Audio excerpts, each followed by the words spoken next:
Hi hello welcome to today tomorrow.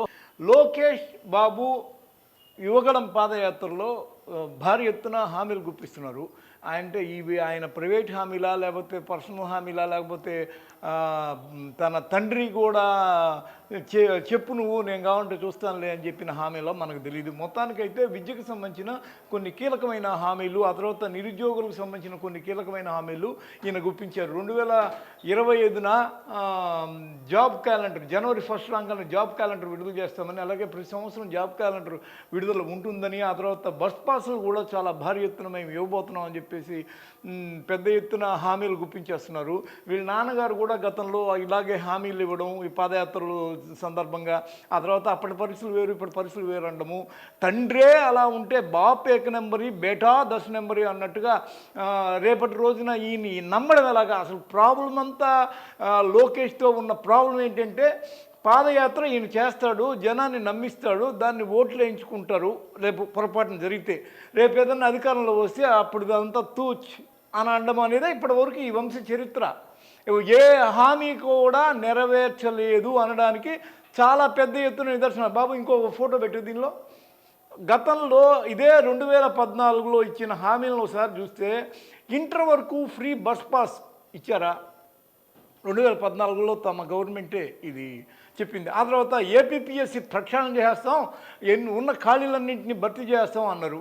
భర్తీ చేశారా? చౌదరి గారు వచ్చారు, ఎన్ని జాబ్స్ ఇచ్చారు? ఇకపోతే అప్లికేషన్ ఫీ ఉండదు అన్నారు, మరి ఏది? అదేమన్నా చేశారా?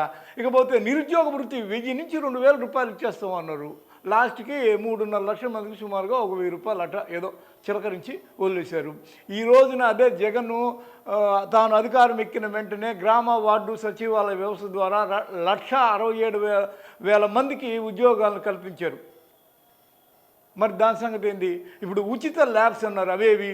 స్వయం ఉపాధికి 1,00,000 లోపు రుణాలు అన్నారు. అన్ని మేనిఫెస్టోల్లో పెట్టడం, చూడండి బీభత్సంగా మేనిఫెస్టోలో పెట్టడం. ఆ మేనిఫెస్టోల్లో పెట్టింది ఈరోజు జగను తాను మేనిఫెస్టోని భగవద్గీత, బైబిల్, ఖురాన్గా భావించడం మాత్రమే కాకుండా ఇన్ని నెలల్లో, ఈ 45 నెలల్లో ఆయన చేసిన హామీల శాతం 95 నుంచి 98 వరకు. అంటే ఇంకా కొన్ని ఏదో ఒకటి అరా ఆ రోజు చెప్పినవి ఈ రోజులకి ఇప్పుడు సిపిఎస్ లాంటివి కొన్ని కేంద్ర ప్రభుత్వం ద్వారా అక్కడ చిక్కుకుపోయి ఆ సమస్యను తాను నెరవేర్చలేకపోవడం వల్ల టెక్నికల్ ప్రాబ్లమ్స్ వచ్చి నెరవేర్చలేదేమో. కానీ ఇప్పటి వరకు ఇది మనం చెప్పాము, అది మనం ఇస్తున్నాము, చెప్పాడంటే చేస్తాడంతే అన్న అభిప్రాయంతో ఇప్పటి వరకు ఇక్కడ బండి నడిచింది. సరే, ఇప్పుడు ఉపాధి హామీకి వీళ్ళు స్వయం ఉపాధికి 1,00,000 లోపు రుణాలు ఇస్తా అన్నారు. ఆడ కట్ చేస్తే ఒక్కొక్కరికి ఈ రోజున జగన్ 10,000 రూపాయల చొప్పున ఇస్తుంటే దాన్ని మీరు పంచుతున్నారు, జనం డబ్బంతా వృధా అయిపోతుంది అని చెప్పారు. అంటే హామీ ఇచ్చింది వీళ్ళే. ఎవరన్నా వీళ్ళు ఈ హామీ నెరవేర్చలేదు కదా అని ఎవరన్నా నెరవేరుస్తుంటే మీరు చేయలేదని చెప్పేది కూడా వీళ్ళే. ఇకపోతే 50 లక్షల లోపు 3% వడ్డీకి రుణాలు అన్నారు. ఇది ఏమైపోయిందో ఏం కథో అసలు ఎవరికి అర్థం కాదు. వాళ్ళేంటో, వాళ్ళ గల్లాలు తెచ్చుకోవడం ఏందో అబ్బా కొడుకులు, వాళ్ళ బినామీలు ఏంటో, ఎల్లో మీడియా ఏంటో అనేది ఈ రోజున ప్రతి ఒక్కరూ భావిస్తున్న ఒకానొక భావన. ఇది నా ఓన్ ఐడియా కాదు, చాలామంది అనుకుంటున్న ఒకానొక ఇది. ఆ తర్వాత ప్రతి ఏడాది డిఎస్సి అన్నారు. అదేమైపోయిందో 1998 నాటి డిఎస్సి కూడా అసలు పట్టించుకున్న పరిస్థితి లేదు. అదే జగన్ వచ్చాక కండిషన్ ఏంటంటే అధికారంలోకి వచ్చిన వెంటనే 1,30,000 ఉద్యోగాలు ఇవ్వడంతో పాటు 40,000కు పైగా హెల్త్ డిపార్ట్మెంట్ ఉద్యోగాలు ఇవ్వడము, పోలీస్ శాఖలో 6,000కు పైగా ఉద్యోగాలు ఇవ్వడము, సర్వీస్ కమిషన్ డిఎస్సి ఇలా ఎన్నో ఉద్యోగాల కల్పన చేయడము, నిరుద్యోగ యువత కోసం ప్రత్యేక చర్యలు తీసుకోవడము అనేది జగన్ పరిపాలనలో జరిగిందని రికార్డు చెప్తున్నాయి ఇక్కడ. ఇకపోతే విద్యకు కేటాయింపు అన్నారు. లాస్ట్కి జరిగింది ఏంటంటే చైనా అంటే చైతన్య నారాయణ, ప్రైవేటీకరణ, ప్రైవేటు వ్యక్తులకి భూములు దారబోయటం.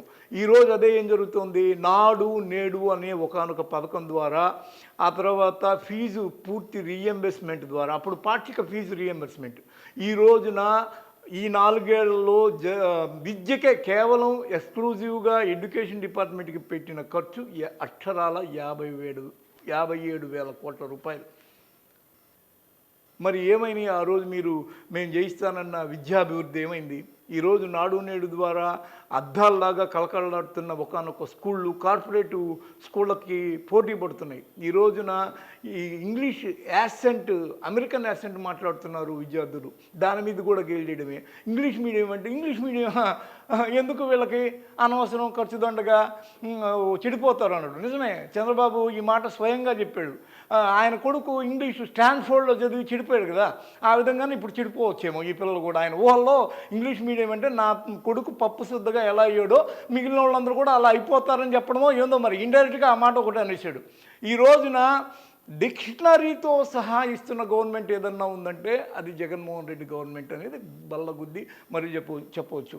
ఈరోజు పిల్లలకి తలతల్లాడే స్కూలు షూసు, లేసు, కుట్టుకూలి, యూనిఫామ్ కుట్టుకూలి, జగనన్న విద్యా కానుకల ద్వారా కిట్టు ఇవన్నీ ఇవ్వడం ఎంత గొప్ప విషయమో. మధ్యాహ్న భోజన పథకంలో భాగంగా పిల్లలకి రాగి జావని, పోషకాహార విలువలతో కూడిన రాగి జావను కూడా ఇస్తున్న 150 ml రాగి జావను కూడా ఇస్తున్న గవర్నమెంట్ ఏదన్నా ఉందంటే అది జగన్మోహన్ రెడ్డి గవర్నమెంటే.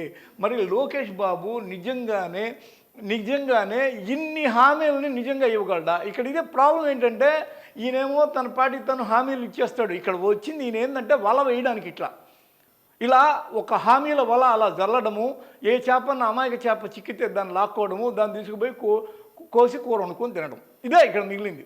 కాబట్టి లోకేష్ హామీలని నమ్మాలా నమ్మకూడదా అనేది ఈ ఓటర్లే తెలుసుకోవాలి తప్ప మన చేతుల్లో ఏమీ లేదు. కాబట్టి దీన్ని అర్థం చేసుకుంటాను భావిస్తూ సెలవు. హాయ్ ఫ్రెండ్స్, మా టుడే టుమారో యూట్యూబ్ ఛానల్ చూస్తున్నందుకు చాలా థ్యాంక్స్. మరిన్ని లేటెస్ట్ వీడియోస్ కోసం వెంటనే సబ్స్క్రైబ్ చేయండి. అలాగే ఈ బెల్ ని కూడా రింగ్ చేసేయండి. మా నోటిఫికేషన్స్ అన్ని మీ మొబైల్లో వస్తాయి. అలాగే మా వీడియోస్ మీకు నచ్చితే లైక్ చేయండి, షేర్ చేయండి, నచ్చకపోతే కామెంట్ చేయండి.